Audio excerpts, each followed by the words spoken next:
हकीम नियाज़ साहब, जिसको आप मुख्तलिफ़ टेलीविज़न की स्क्रीन पर देखते हैं और बड़े ज़बरदस्त किस्म की उनकी गुफ्तगू होती है और बहुत सारे लोगों को, बल्कि जब वो बताते हैं मुख्तलिफ़ चीज़ों के हवाले से तो बहुत सारे लोगों का फ़ायदा भी हो जाता है। तो नियाज़ साहब, एक तो आपको प्रोग्राम में खुशामदीद कहते हैं। सुबह बखैर, कैसे हैं आप? जी, अल्हम्दुलिल्लाह। आपका बहुत शुक्रिया, आपने मुझे वक़्त दिया। सर, ये बताइएगा कि पहले जाते हैं तिब, क्योंकि मैंने जिस तरह बात की कि चाहे वो प्राण हो, चाहे वो कुरान शरीफ हो, चाहे वो ग्रंथ हो, हर जगह तिब के हवाले से कोई ना कोई बातें ज़रूर दर्ज है। तिब यूनानी में अगर तशख़ीस और इलाज करने के जो उसूल हैं, मैं चाहता हूँ थोड़ी सी उस पर भी अगर आप नज़र दौड़ाएँ, थोड़ी सी बात करें तो बहुत ज़्यादा फ़ायदा उन लोगों को जो ज़्यादा आपकी तरफ आते हैं, हिकमत यानी हकीमों की तरफ आते हैं ट्रीटमेंट करने के लिए। देखिए जी, जो हमारा तिब का उसूल इलाज है, वो जी। इलाज भी ज़िद है। अच्छा। इंसान जो है वो 4 मिज़ाजों पे एग्ज़िस्ट करता है, हम्म। गरम, सर्द, तर्द, खुश्क। हम्म। और यही वो मिज़ाज हैं, जब इनमें बिगाड़ आता है, जब मिज़ाज में गर्मी बढ़ती है, सर्दी बढ़ती है, तरी बढ़ती है या खुश्की बढ़ती है, ठीक तो है। मुख्तलिफ़ बीमारी अलामात सामने आने लगती हैं।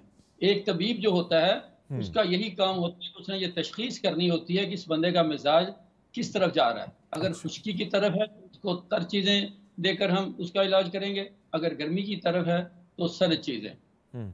और यही वो एक बेहतरीन इलाज है जिसके तहत बीमारी जो है वो हमेशा के लिए ख़त्म भी हो जाती है और हम्म। बीमार जो है वो अल्हम्दुलिल्लाह मुकम्मल तौर पे सेहतयाब भी हो जाता है। हम्म।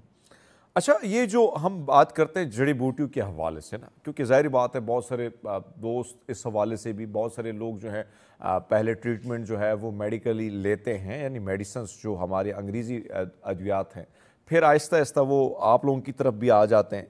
तो ये जड़ी बूटियाँ और नबातात की जो अहमियत है, मैं चाहता हूँ थोड़ी उसकी तहकीक कैसे होती है, क्या इसकी अहमियत है, थोड़ा सा इस पर अगर आप बात कर लें। देखिए जी, जड़ी बूटियाँ जो हैं, हम्म। ये अल्लाह ताला की एक ख़ास नेमत है।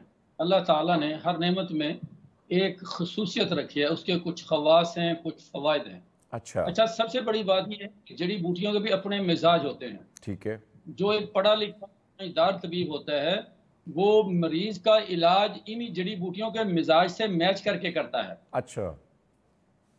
ये जो हमारी ग़िज़ाएँ रोज़मर्रा में इस्तेमाल करते हैं, हम्म। इनके भी अपने मिज़ाज होते हैं। ठीक है। इलाज बिल-ग़िज़ा की ये ख़ुसूसियत यही होती है कि अच्छा तबीब जो होता है, वो मरीज़ को सबसे पहले उसके जो घर में इस्तेमाल होने वाली ग़िज़ाएँ हैं ना जी, फल हैं, सब्ज़ियाँ हैं, स्पाइसेस हैं, जो हमारे राउंड अबाउट चीज़ें इस्तेमाल होती हैं, हाँ। उन्हीं में रद्दो-बदल करके उसके मिज़ाज की दुरुस्तगी करता है। ठीक है। अगर खुदा न ख़ास्ता बीमारी में कुछ शिद्दत आ गई है, तो हम्म। फिर ऐसे मुरक्कबात इंतख़ाब किया जाता है, जो उस बंदे के मिज़ाज से मुवाफ़िक हों और उसकी बीमारी को दूर करने वाले बन जाएँ। जहाँ तक बात की जड़ी-बूटियों की अहमियत की, हम्म। तो जड़ी-बूटियाँ जो हैं ये सदियों से।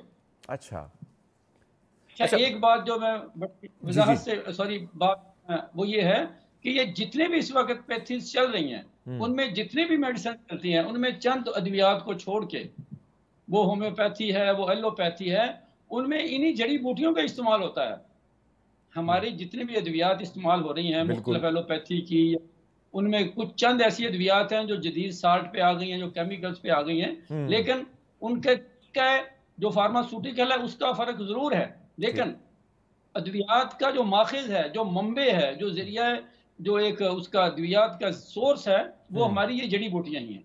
अच्छा, जड़ी बूटियाँ, लेकिन एक चीज़ अब ये सबसे बड़ा प्रॉब्लम इस वक्त ये है कि आपको आपके इल्म में भी है, बहुत सारा मसला, बहुत सारे लोग जड़ी बूटियों का और हकीमों से इलाज करना चाहते हैं और ज़ाहिर बात है लोग ठीक, ज़्यादातर लोग ठीक हो जाते हैं।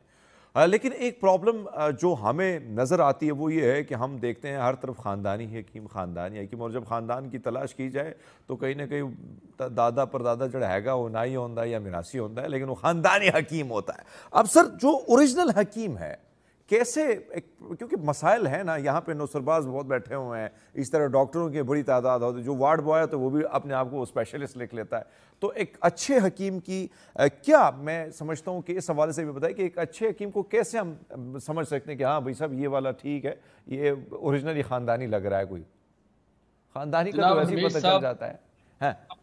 ऐसा सवाल कर दिया जो सोने के पानी से लिखे जाने के काबिल है। हमारे यकीन करें, हाँ। हमारे मुआशरे में सबसे ज़्यादा बीमारियों की जो वजह है, वो यही नौसरबाज और ये चलते फिरते हकीम है।